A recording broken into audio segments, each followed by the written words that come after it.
Welcome to Simplify. I'm Caitlin Schiller. I'm Ben Schumann-Solar. Hello. What's up? Hi. We're back for a traditional Caitlin and Ben Simplify episode extravaganza. Hey, today we have an interesting episode with a person who is an expert in sober dating. This is a surprising topic. Yeah. How did you come across this topic? Sober dating. Well, I came across it in the wild in my own adventures in dating as a woman in her upper 30s and just encountering a lot of it. A lot of people who were like, oh, I don't drink. And me being like, we can go for a walk. That's fine. Actually, I'd rather do that anyway. But I don't remember seeing a lot of that in my late 20s and very early 30s. So it was kind of on my mind. And then I saw this book circulating around and I was like, ooh, we got to talk to Tawny Lara. She is known as the Sober Sexpert. She's a writer and a speaker and talks about alcohol-free sex and dating. Her writing's been featured in Playboy and Men's Health, Huffington Post, and she's got 2 essay collections. But what we're focusing on today is the unimprovably titled Dry Humping, a guide to dating, relating, and hooking up without the booze. There's a couple of things, and we can talk about it more in the bookend, that I'm excited to talk about today. One is, this is a very Simplify topic, actually, because when we started this podcast, like what we're looking for is ideas that are simple and that we can simplify for people that can make a difference in their lives, that make a big difference. And I actually think there's a lot in the interview that's very simple and that might challenge people to think about some stuff in their lives. Like we've talked about how you think about so many things in your work, in your life, in your relationships, that this is like something we haven't really talked about, even though we have talked about nutrition. Yeah. We have talked about drugs. That's true. So to me, it's really interesting. And I have a couple things I want to talk more about after the interview to that, including, quick tease. Yeah. I saw some medieval castles this summer. Say more. And I'm going to tie a tour of a medieval castle to this interview. I cannot wait. Yeah. All right. So then let's hear the interview and then we'll get to medieval castles. It's weird, but bear with me. Okay. All right. Let's do it. Hi, Tawny. Thanks so much for joining me today. Hello. Thank you for having me. So I like to ask Simplify guests, because you are a person of many, many different talents and you publish and speak in many different places. I would just love to have you introduce yourself the way that you like to be introduced. I love that. I'm Tawny. The internet likes to call me the Sober Sexpert. Great title. I'm a writer, podcaster, and all of the work that I do in sobriety and sexuality education is really creating the resources that I needed when I was younger. So I'm excited to chat about all that today. So yeah, and you wrote, today we're going to talk about your new book, which is fabulously titled. It is called Dry Humping, a guide to dating, relating, and hooking up without booze. So what got you here? So your own personal journey informs a lot of this book, but tell me about what you were thinking and what you wanted to give people when you started writing Dry Humping. So I started this book as a memoir, as a personal essayist, and I'm a journalist. I tried to write this as a memoir, as my sober sex and dating journey. I'm a big, voracious reader of the quit lit canon, as they say, literature about quitting drinking. And in early sobriety, I just devoured memoir after memoir to be seen, So of course I wanted to write my own memoir.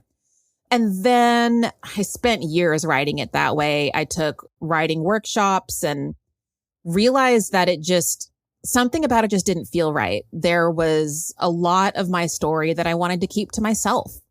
And it's difficult to do that when you're writing a memoir about sex and sobriety. Yeah. People in my workshops would ask really great questions and I found myself feeling defensive. Like, I didn't say this out loud, but internally I was like, oh my God, that's so personal. Why would they ask me that? And I'm like, well, I'm in a memoir writing workshop. They should be asking me those questions. Yeah. But, that visceral reaction I had to those questions showed me that maybe memoir is not the vehicle for this. So I let it sit for a little bit. And ultimately I started researching sex and dating, like the role that alcohol plays in sex, dating, and relationships from a journalistic lens, because I was still obsessed with the topic of sober sex and dating.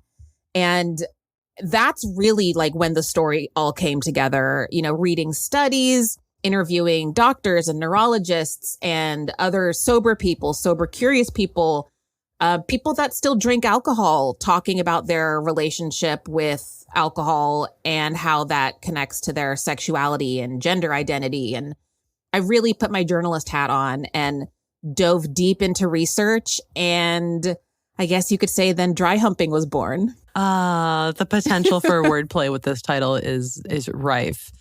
Very good. I got interested in your book because back on the dating market at 38 now, I've been noticing that so many people don't drink alcohol. And when you're younger, I think when you're in your early 20s or mid 20s and you're out there in the dating world, or at least when I was out there in the dating world in my mid 20s, which was, a good 12 years ago, everybody drank. That was just what you did. You met for a drink. But now people are less likely to do that. And, especially in a city like Berlin, there are people out there with all kinds of backgrounds. Maybe they have, maybe they have a history of alcohol use disorder. Maybe they just don't want to anymore. And I have an increasing number of friends who are also experiencing this. And they just feel so bad the next day that they no longer want to drink. I have a friend who refers to it as a shame over. And I would love to hear you talk a little bit about the relationship between desire and alcohol. The more that I learned about my own relationship with alcohol and sex and dating, and then, of course, the more I interviewed other people, the more I learned about myself. I'm sure you can relate to that. Mm-hmm. The more I learned that the topic that kept recurring was liquid courage, liquid courage, liquid courage. And that opened it up. Because, when I thought this book was going to be for people that are in long-term recovery, that are like, we've committed to a life without alcohol, one day at a time. But I couldn't get over the fact that everyone seems to be struggling, or at least relating to the concept of liquid courage on dates, in the bedroom, when you have to have an uncomfortable conversation with your spouse. And that's really when, like I said, when Dry Humping came about, is like, wow, okay, liquid courage is a universal yearning that we've all just been socialized to lean on. If there's someone cute at the bar, what do? You take a shot and you go hit on them. Right. Yeah. If you're nervous for a first date, what do? You have a glass of wine.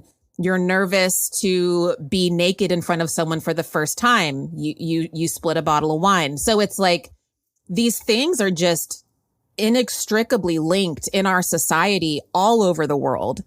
And that is just fascinating to me. And I think it's almost more fascinating to me how many drinkers are interested in this conversation.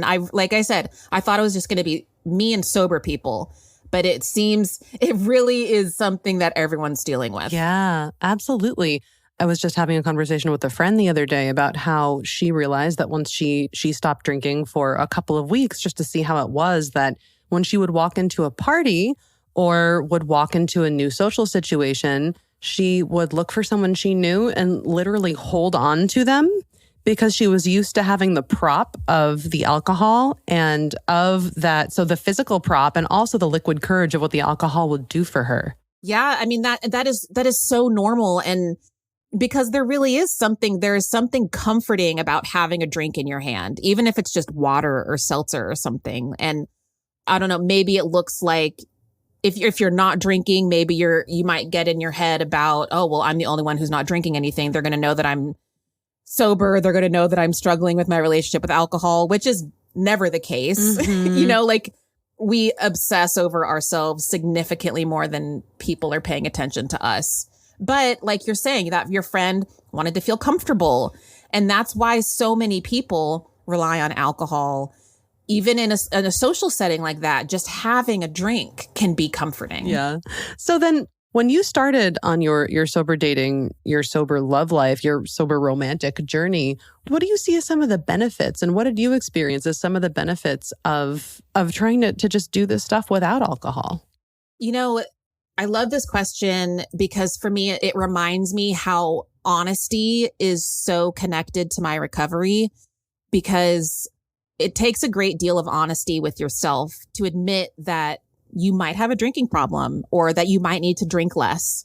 That is very humbling. once you're honest with yourself about that, for me at least, that trickled into every aspect of my life. Ooh. You know, I was like working towards a promotion at a job that I really didn't want. And I got honest with myself about it and ended up actually demoting myself. Oh, wow. And focusing more on my writing. And sexually, how I was showing up in bed while drunk was largely performative. And once I quit drinking and began forming authentic, real connections with people, those real, honest connections showed up in the bedroom too. And I didn't have to perform. Yeah. Once you stand up for yourself, it has profound impacts on the rest of your life. And, you know, like I say in my book, I'm here to help you, you know, get rid of liquid courage and cultivate intrinsic courage. Each chapter is all about getting to know yourself on a more intimate level, how to bring people into that relationship with yourself that you've been nurturing. It all starts with being real with yourself. And, you know, one of the biggest questions that I get is like, how can I be more confident on a date or in the bedroom without alcohol?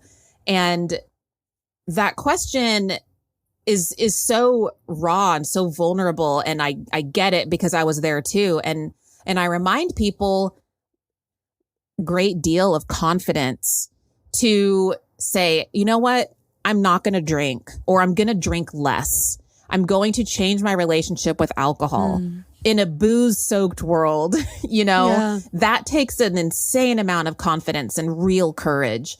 So if you can just bring that into your dating life, into your work life, into your romantic life, your family dynamics, you really can see a shift. Yeah.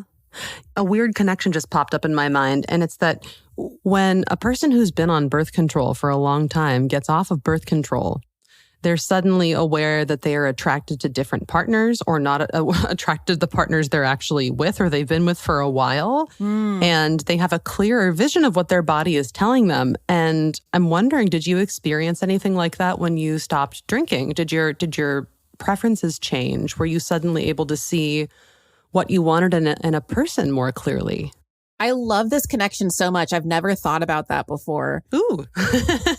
Yeah. My standards for who I would date or hook up with or have relationships with were pretty low. I usually met people in bars. So I was like, as long as you like rock and roll and whiskey, then you're my soulmate, you know? So I had a lot of soulmates. But once I quit drinking and I spent a lot of time on myself, and that means figuring out why I drank, going to therapy, unpacking all of the stuff that I hid from using drugs and alcohol, you know, that really helped me obviously figure out who I am. It also gave me more confidence to actually like pursue quality people. And what I mean by that is people that treated me right, people that respected me, people that are also taking care of themselves, prioritizing their own mental health and physical health. I didn't look for that when I was drinking and dating. That was not a priority to me. I just really wanted external validation. That was really it. So anyone who could give me that was, like I said, my soulmate, and we could drink whiskey together and have drunk, crazy sex. And those relationships were usually toxic. And now I'm in a relationship almost 5 years now, and I've been sober for almost 8. And I would have never in a million years thought I could deserve someone like who I'm with now that I'm sober. Oh. And, you know, he's in recovery too. And that is a big part of our relationship. Like we figured out why we self-medicated. We did the really deep, ugly, arduous work to get healthy, to get our brains right. It's something we're committed to every day so we can stay away from alcohol. And the fact that we're both on that journey individually really strengthens our bond. That's beautiful. It's nice to hear that when you stopped sort of quieting your inner voice with external substances, you were able to, you're able to be guided to a person who would be really great for you, it sounds like. Something that was interesting to me in your book was that you said oftentimes alcohol use disorder can intersect with body image disorder. Can you just talk about that a little bit? Yeah, definitely. I think that's in chapter 1 where it's called Dating Yourself. And it's all about the importance of spending time alone in early sobriety or sober curiosity. And I don't just mean like sitting alone and like taking baths. I mean, really getting to know yourself, getting to know who you are without alcohol, enjoying being alone, reconnecting with your body, reconnecting with your mind, connecting the body and mind together, basically getting all of that ready. So when you do meet someone or someone's, then you're able to fully show up and be present in that relationship. And a big part of that for me was dealing with my body dysmorphia. For anyone listening who doesn't know what that is, for me, it's like literally looking in a mirror and seeing a distorted version of myself. And as you know, in my book, I interviewed a lot of people who also struggled with body image issues and used alcohol to make themselves feel more confident while naked in bed. Men, women, trans people, everyone struggled with that. And it was also, a little disheartening to hear just so many people speak negatively about their bodies. And I really thought it was mostly women, but I talked to many men and several trans people, and it's body image issues is something we all struggle with. For a person who is curious about trying out a life with less alcohol, it sounds like a lot of what they can expect at the beginning is just extreme discomfort. What else might someone expect? And how do you tell them to deal with it, or how did you deal with it? It's such a good point, because it's like, extreme discomfort is correct.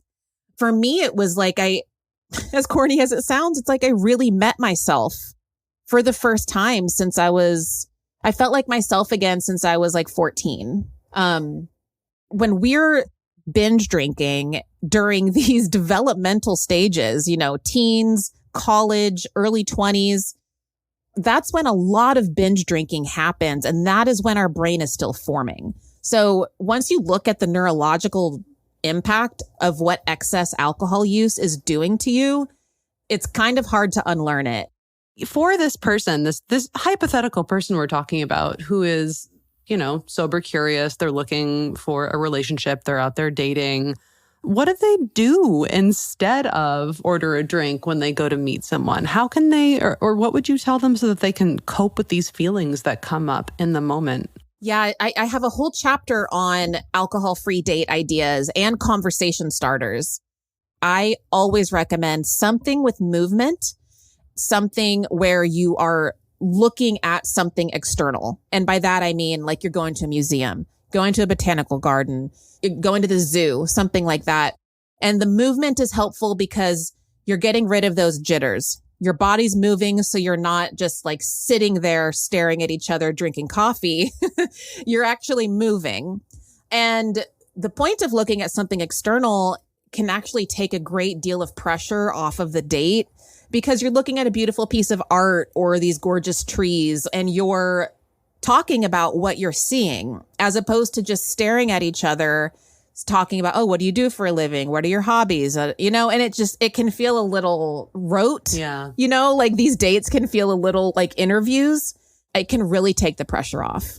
Yeah, the book has tons of a whole chapter full of these sober date ideas. You also have some language to communicate your boundaries when you're dating, especially if you're meeting up with someone who does drink.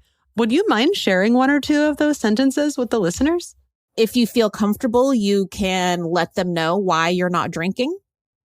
In chapter 1, I talk about the importance of dating yourself. Once you figure out your relationship with alcohol, it's way easier to have those conversations that you're asking about, because you know why you're doing this. You know why you are drinking less or not drinking at all. Then those conversations are going to be a little bit more, they'll flow a little bit more. And again, this is showing how really knowing yourself and getting comfortable with yourself leads to better external decisions in your life. 100%. I love the way you worded that. And that's with body image, that's with dates, that's with work. I mean, it can really show up in all avenues of your life. So then we've talked a lot about sober dating.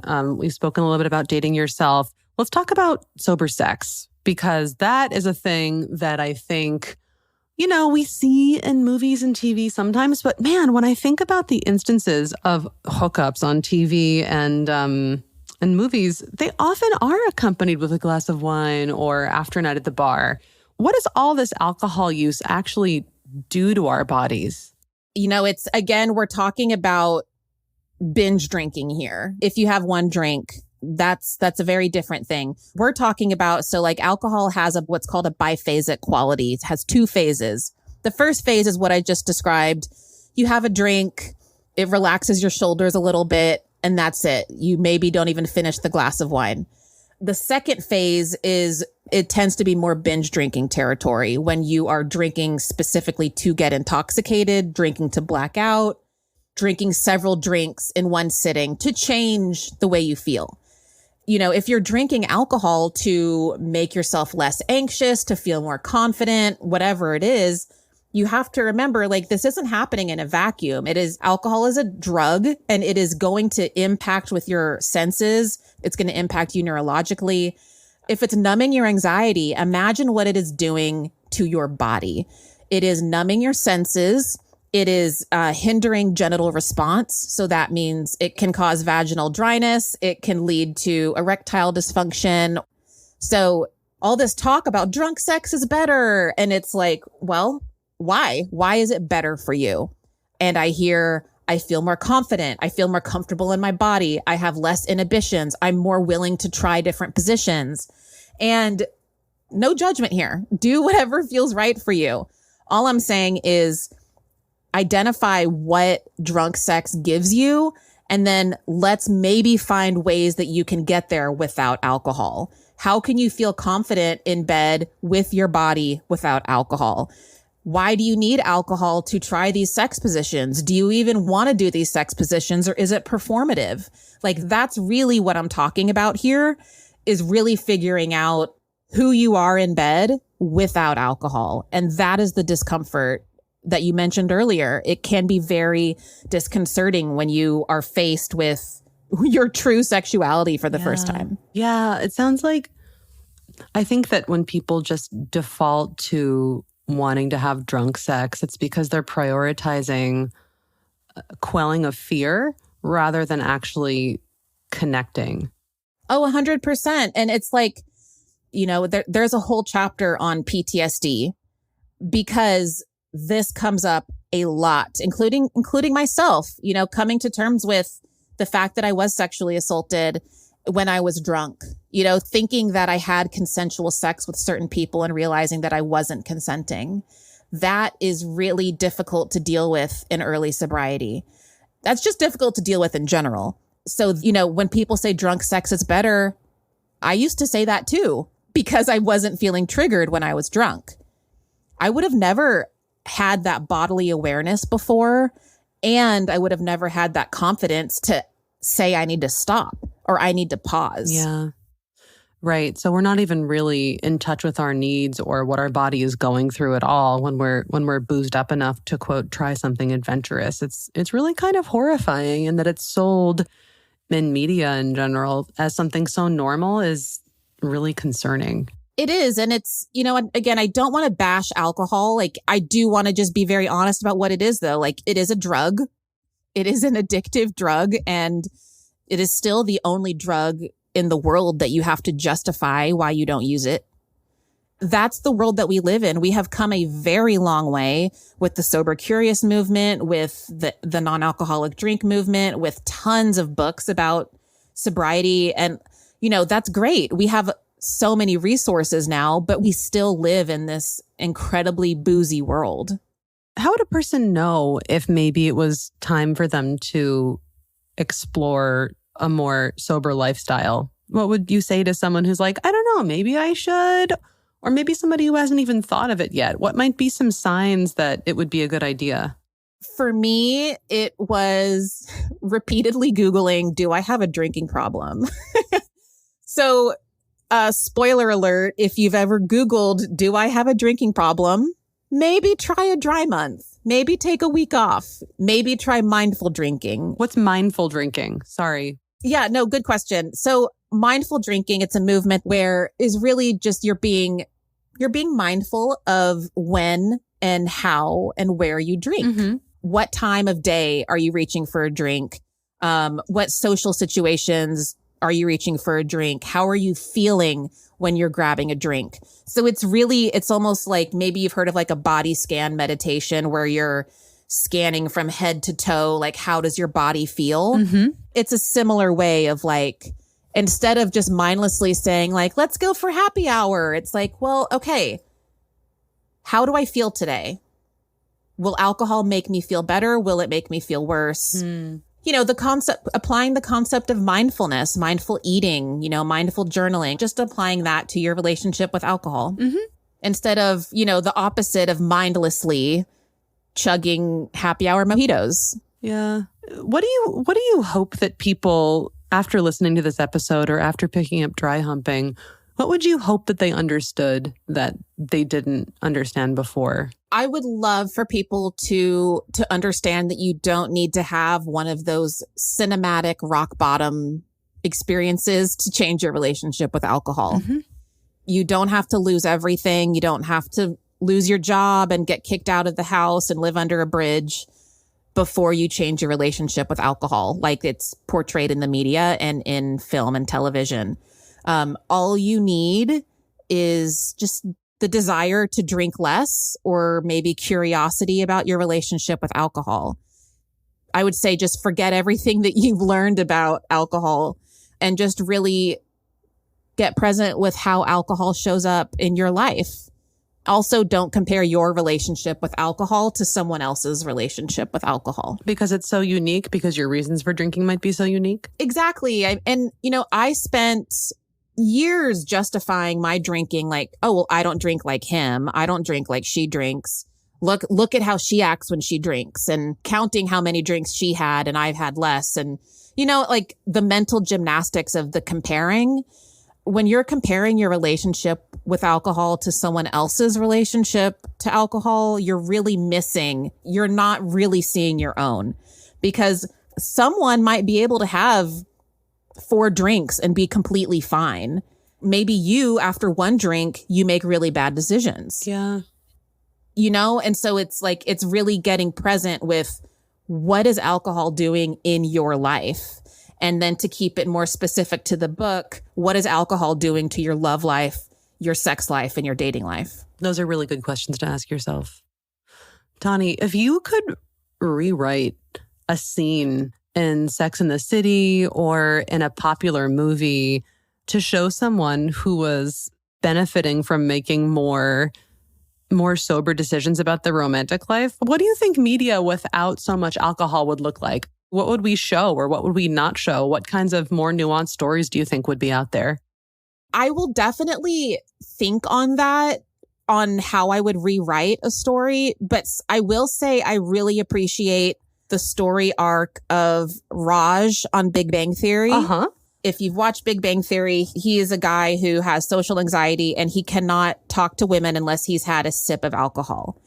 And his character comes full circle because we learn that he has social anxiety. He has a placebo moment where he's hitting on a girl and he realizes he's drinking non-alcoholic beer and he didn't need alcohol the whole time. So I think that was handled really well. Mm-hmm. And they let the joke be the punchline for long enough. And then they were like, okay, we need to figure out why does Raj drink the way he does? Like, see, and that's my example. He only had like a couple sips of alcohol, but that was still problematic for him because he couldn't talk to women. So if he compared his relationship with alcohol to someone else's, he would have totally missed, oh, I have social anxiety. I should get on medication and deal with this. Mm-hmm. That's a great example.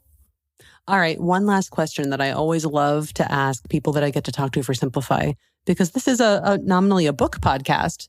Have you read anything lately that you really love and you would recommend? It doesn't have to be in this topic area. It can be anything. Yes. I am a total book nerd, so I love this question. I recently finished Monsters by Claire Dederer. Mm-hmm. It's called Monsters, A Fan's Dilemma.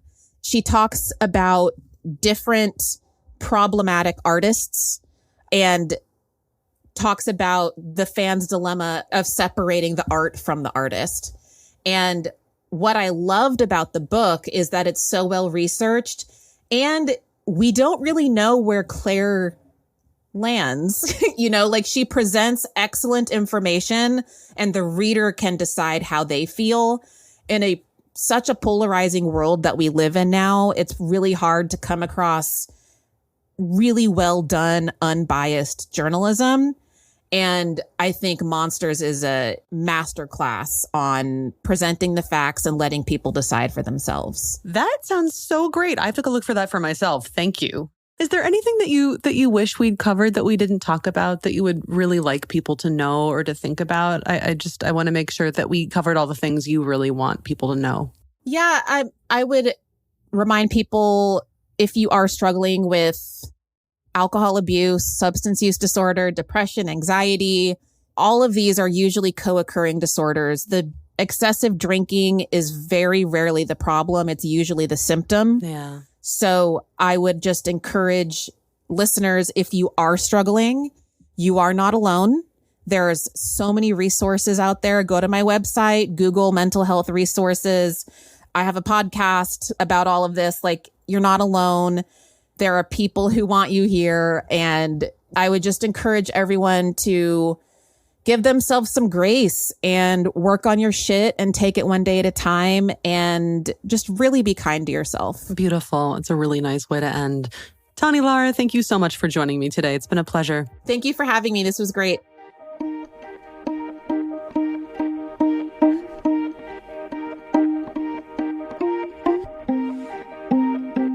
Welcome to The Bookend, where we end with books. And medieval castles. You've been I gotta know. What is this about? Please. Okay, so here's what I did. I was on a tour of a medieval castle near the Rhine River. In Germany. And I learned about why they needed so much storage for alcohol. Uh-huh. Do you know why there was so much alcohol? Well, I mean, I feel like medieval times were pretty bleak in general. No, but it's because the water wasn't safe. Ah, there was no, I've heard that. There was no, what's it called? Sewage.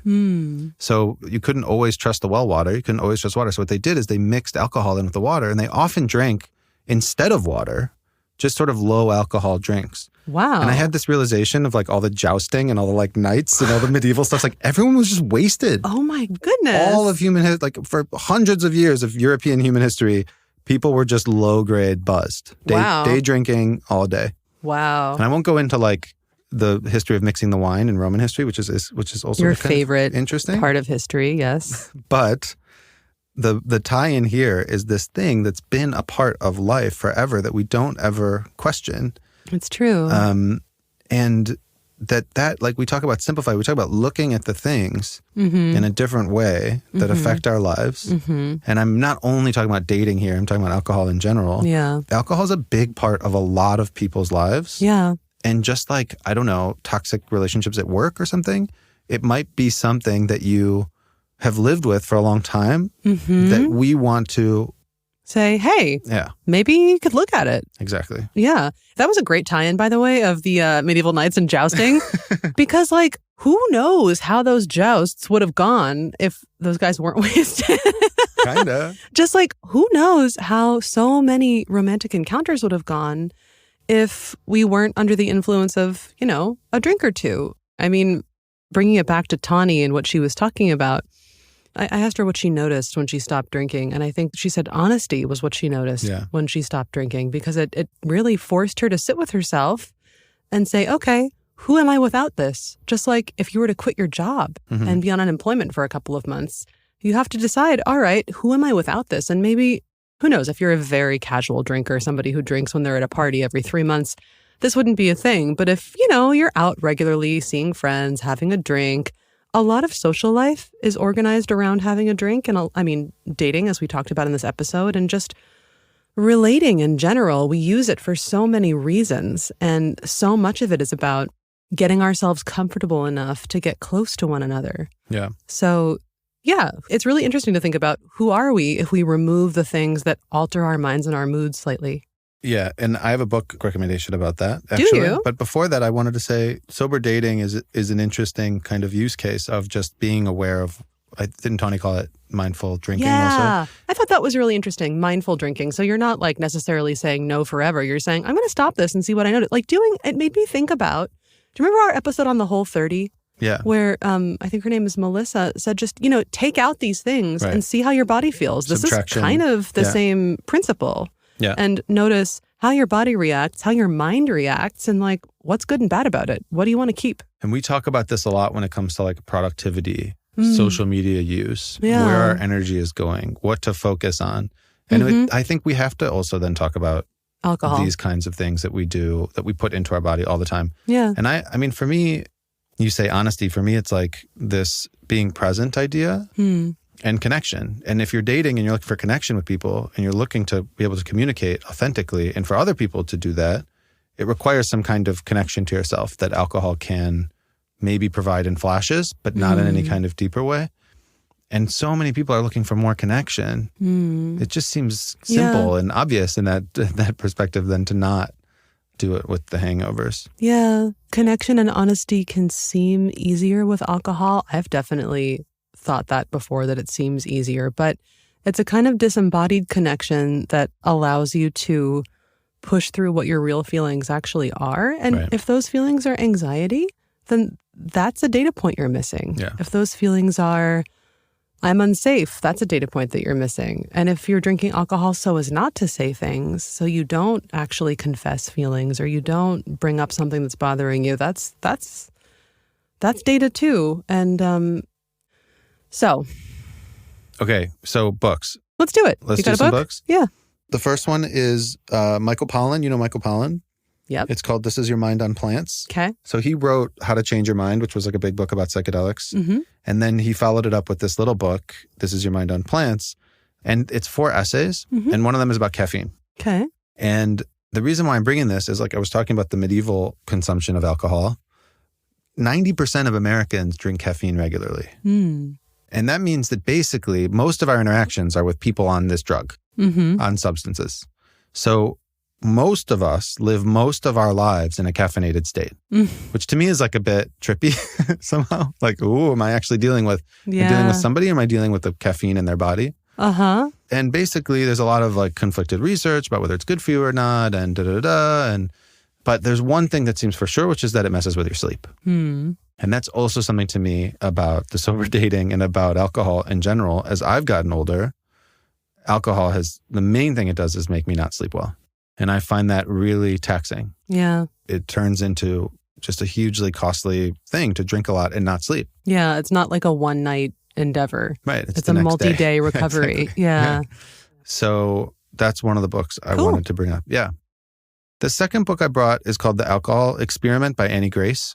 She writes a lot about sobriety. The Alcohol Experiment is going 30 days without alcohol. And this, I was reading through the blinks and there was something that stuck out to me, which is that, actually, I kind of want to just read it. Go for it. Yeah, let's hear it. Kind of a long bookend. Okay, here's what it says. Does drinking really relax you and help you handle stress? If you think about it, you may realize that alcohol just mutes your stress. The only way to actually make stress go away and achieve true relaxation is to address sources of tension. This is kind of what we were talking about with, like, if you feel jittery and need a drink to not be jittery, why are you jittery? Right. But yeah, probably talking to your boss, dealing with your relationship, whatever, instead of the tequila would be better, but because you wake up feeling worse, right? And also getting drunk and making mistakes and feeling guilty and that shame over thing you talked about. However, it's also physiologically true. Alcohol is a depressant, which means our bodies counterbalance it by releasing stress hormones like adrenaline and cortisol. And it takes a week for those hormones to leave the body. So if you drink regularly, you pretty much always have increased levels of adrenaline and cortisol. Damn. Which means that when you have that, like Tawny was talking about also, not exactly that like one beer thing, but if you have like a few drinks, then you're basically always having elevated stress hormones in your body also. And that's just part of this mindful thing. Is it possible that alcohol is actually creating more stress than it's solving? And that's interesting. Only way to really find that out would be to then go on like a 30-day or a couple weeks or something. Yeah. Dry time. That was a really good rec for this episode. Thanks. Yeah. What about you? I've just got one. Predictably, it's a Gabor Mate book. It's called In the Realm of Hungry Ghosts. So it came out in 2008, but it's a really human exploration of addiction. It's full of real life stories of addicts, but it's also packed with science-based analyses of why and how people get addicted. And it's really humanizing and real. And interestingly enough, it also challenges the reader to consider ways in which they are addicts to something, to whatever. We're all addicted to something. I have been addicted to athletics at various times in my life for various reasons and, snacks. But we're all addicted to something. Yeah. Other people, like when you fall in love, it's kind of like an addiction. So he encourages us to look at addiction through a really relatable human lens and to look at addicts as people, even as he weaves in science, which is kind of the Gabor Mate special.